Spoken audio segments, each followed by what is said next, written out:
জামাত ইসলামের একটা অনুষ্ঠানে সন্তোষ শর্মাকে উপস্থিত হওয়াকে কেন্দ্র করে তুমুল আলোচনা সমালোচনা চলছে।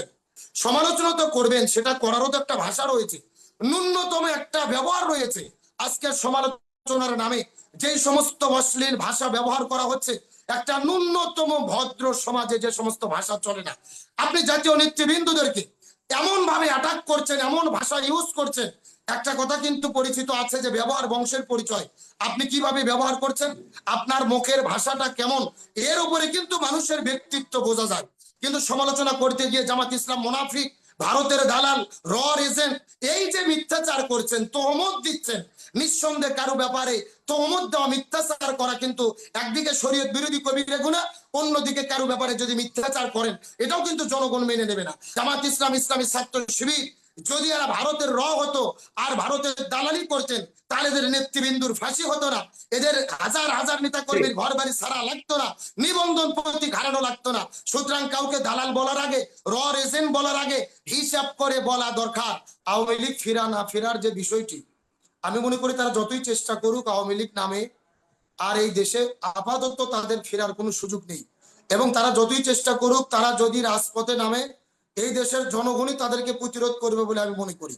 এবং আমরা দেখেছি তারা পালিয়ে যাওয়ার পরে বিভিন্ন নামে বিভিন্ন ভাবে চেষ্টা করেছেন, তারা পারে নাই। এবং আমার আগে যে ভাইটি কথা বললেন, চমৎকার একটি কথা বলেছেন। আজকে আমরা সুন্নি ভাইদেরকে এই জন্য আরো একবার সেলুট দেই যে তারা আওয়ামী লীগকে লাল কার্ড দেখাতে পেরেছেন। তারাও প্রমাণ করেছেন তাদের উপরে ভর করে আওয়ামী লীগ বা ফেসিবাদ এই বাংলাদেশে আসতে পারবে না।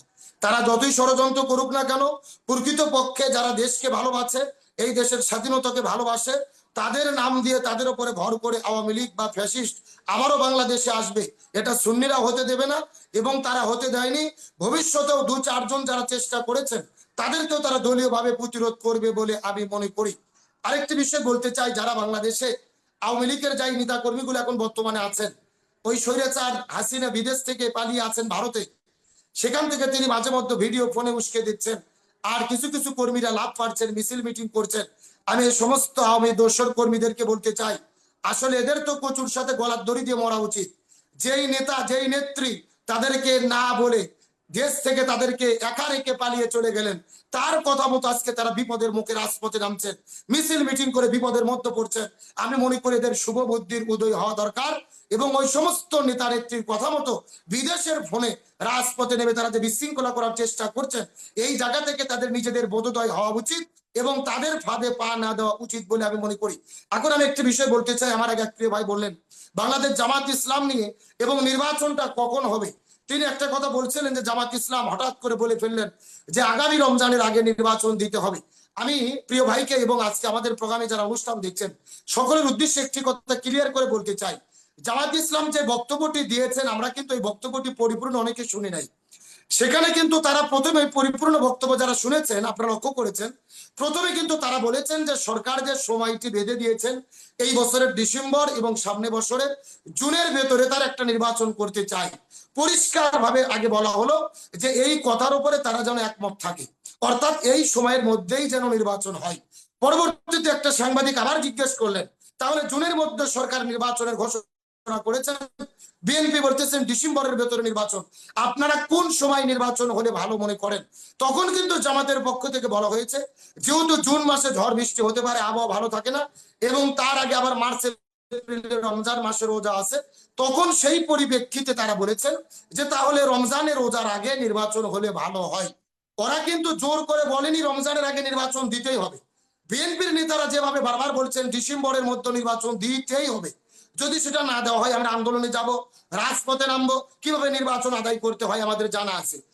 একদিকে নির্বাচন দিতেই হবে, আর একদিকে যদি বলা হয় রমজানের আগে নির্বাচন দিলে ভালো হয়, এই দুই কথার মধ্যে কিন্তু বিস্তর পার্থক্য রয়েছে। তারা প্রথমে বলেছেন জুনের মধ্যে নির্বাচন, যেহেতু সরকার বলছেন এই কথার উপরে তারা যেন একমত থাকে, তার মানে জুনের মধ্যে নির্বাচন হলেও জামাত ইসলামের পক্ষ থেকে কোনো বাধা নেই, বা তারা যেটার বিরোধিতা করবেন, আন্দোলন করবেন, রাজপথে নামবেন, এমন বক্তব্য কিন্তু তারা দেয়নি। সুতরাং এই বিষয়টি এই জায়গায় কিন্তু ক্লিয়ার হওয়া উচিত। দুই নম্বর যে বিষয়টি নিয়ে বাংলাদেশে বর্তমানে গত 2-3 দিন ধরে তুমুল আলোচনা সমালোচনা চলছেন, আমার আগে আলোচক ভাই তিনিও প্রশ্ন তুললেন যে জামাত ইসলামের বর্তমান যে অবস্থা, বিশেষ করে জামাত ইসলামের একটা অনুষ্ঠানে সন্তোষ শর্মাকে উপস্থিত হওয়াকে কেন্দ্র করে তুমুল আলোচনা সমালোচনা চলছে। আমি এই জায়গায় একটা কথা পরিষ্কার করে বলি, আলোচনা সমালোচনা যারা করছেন তাদেরকে আমি সাধুবাদ দেই, আন্তরিক অভিনন্দন জানাই। আসলে আলোচনা সমালোচনা চলবে, এটাই গণতন্ত্রের সৌন্দর্য। সুতরাং যে কোনো বিষয়ে আলোচনা সমালোচনা, পক্ষে বিপক্ষে বিতর্ক হতেই পারে।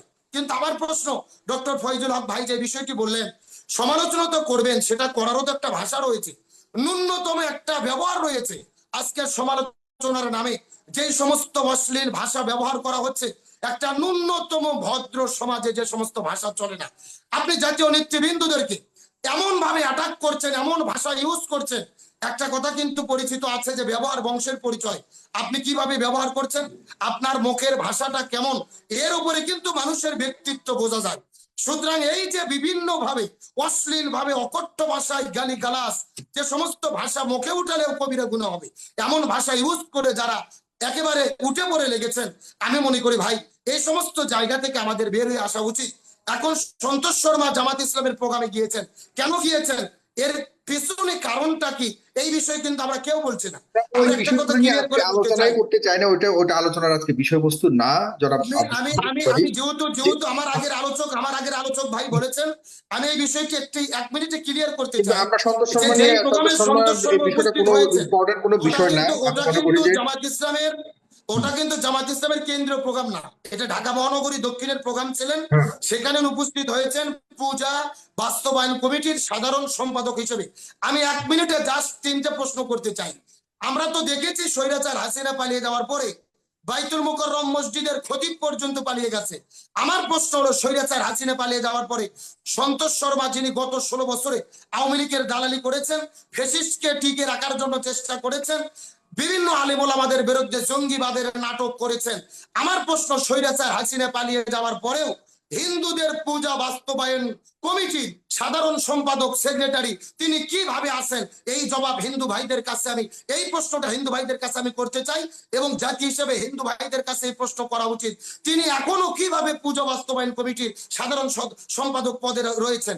2 নম্বর প্রশ্ন হলো, আমরা বলতে চাই এত বড় অন্যায় অপকর্ম সন্তোষ শর্মা করেছেন, স্বৈরাচার ফ্যাসিস্টের পক্ষে দালালি করেছেন, তাহলে স্বৈরাচার পালিয়ে যাওয়ার পরেও তাকে গ্রেফতার করা হয়নি কেন, আইনের আওতায় তাকে কেন আনা হয়নি, তার বিরুদ্ধে কেন মামলা হয়নি, তার বিরুদ্ধে কেন ব্যবস্থা নেওয়া হয়নি, মসজিদের খতিব পালিয়ে গেল, অথচ এত বড় স্বৈরাচার কিভাবে এখনো প্রকাশ্য দেবালোকে ঘুরছেন। 3 নম্বর প্রশ্ন হলো, আমাদের মুফতি হারুন ইজার হাফিজাহুল্লাহ হুজুরকে আমি সম্মান করি, শ্রদ্ধা করি, তিনি তার আবেগ থেকে, ভালোবাসা থেকে, কষ্ট থেকে এর ব্যাপারে সমালোচনা করেছেন। কিন্তু আমার প্রশ্ন হলো, এই মুফতি হারুন ইজার হাফিজাহুল্লাহ হুজুরকে বলতে চাই, তিনিও কি তার ব্যাপারে কোনো অভিযোগ সরকারকে দিয়েছেন বা মামলা করেছেন? আমরা তো দেখেছি সন্তোষ শর্মাকে তারেক জিয়ার সামনে দাঁড়িয়ে তিনি বক্তব্য দিয়েছেন, তখন কি তারেক জিয়া বা বিএনপিকে মুনাফিক বলা হয়েছে? আজকে এই বিষয়টাকে নিয়ে সমালোচনা করেন, ভুল বুঝবেন না, আমি সমালোচনার বিরোধী নই, আপনার সমালোচনা করেন, কিন্তু সমালোচনা করতে গিয়ে জামাত ইসলাম মুনাফিক, ভারতের দালাল, র এজেন্ট, এই যে মিথ্যাচার করছেন, তহমত দিচ্ছেন, নিঃসন্দেহে কারো ব্যাপারে তহমত দেওয়া, মিথ্যাচার করা কিন্তু একদিকে শরীয়ত বিরোধী কবিরা গুনাহ, অন্যদিকে কারো ব্যাপারে যদি মিথ্যাচার করেন, এটাও কিন্তু জনগণ মেনে নেবে না। আপনারা সমালোচনা করেন যৌক্তিকভাবে, সত্যকে সত্য বলেন, মিথ্যাকে মিথ্যা বলেন, তবে এই ইস্যুকে কেন্দ্র করে যেভাবে কটাক্ষ করে, একেবারে অ্যাটাক করে যেগুলো ভাষা ইউজ করা হয়েছে, নিঃসন্দেহে এটা ভদ্র সভ্য সমাজে চলে না।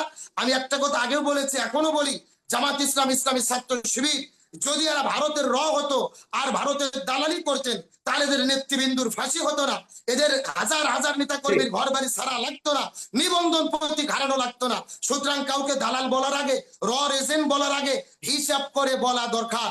পরিষ্কার করে সর্বশেষ একটি কথাই বলি, যে বিষয়ে আজকে আলোচনা হলো, আওয়ামী লীগ স্বৈরাচার, আমি মনে করি তাদের ফেরার আর কোনো সুযোগ নেই। ভারত যতই ষড়যন্ত্র করুক, স্বৈরাচার পালিয়ে যাওয়ার পরে ভারত বিভিন্ন ভাবে আমার দেশ নিয়ে ষড়যন্ত্র করেছে, সর্বশেষ তারা পারেনি। আমাদের বর্তমানে বাংলাদেশের যিনি নেতৃত্ব দিচ্ছেন মাননীয় উপদেষ্টা ডক্টর মোহাম্মদ ইউনূসের কাছে তারা হার মানতে বাধ্য হয়েছে, থাইল্যান্ডে একই ঘরে বসে মিটিং করতে বাধ্য হয়েছে। এমনকি আমরা দেখেছি ডক্টর মোহাম্মদ ইউনূস যখন রোমের মধ্যে ঢুকেছে, নরেন্দ্র মোদী দাঁড়িয়ে হাত বের করে প্রণাম করেছেন, তারা সবগুলো কর্মকর্তা দাঁড়িয়ে সম্মান করেছেন। একটা স্যার যেরকম রোমে ঢুকলে শিক্ষককে সম্মান করে, তারা দাঁড়িয়ে সম্মান করে প্রমাণ করেছেন তাদের ষড়যন্ত্রে কোনো লাভ হয়নি।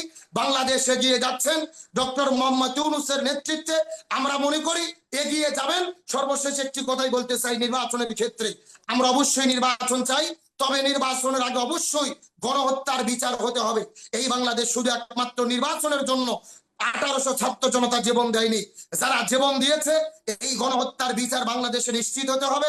প্রয়োজনীয় সংস্কার নিশ্চিত হতে হবে। সংস্কার এবং গণহত্যার বিচারের পরই নির্বাচন হওয়া দরকার। তাতে যদি আরো 6 মাস টাইম লাগে, আরো 1 বছর টাইম লাগে, আমি মনে করি এই সময়টা দেওয়া দরকার। আজকে রাজনৈতিক দলের নেতৃবৃন্দ যতই বক্তব্য দিক, আমি মনে করি বাংলাদেশের 80% মানুষ এখন তারা মনে মনে ভাবছে, তারা চাচ্ছে ডক্টর ইউনূস ক্ষমতায় থাক।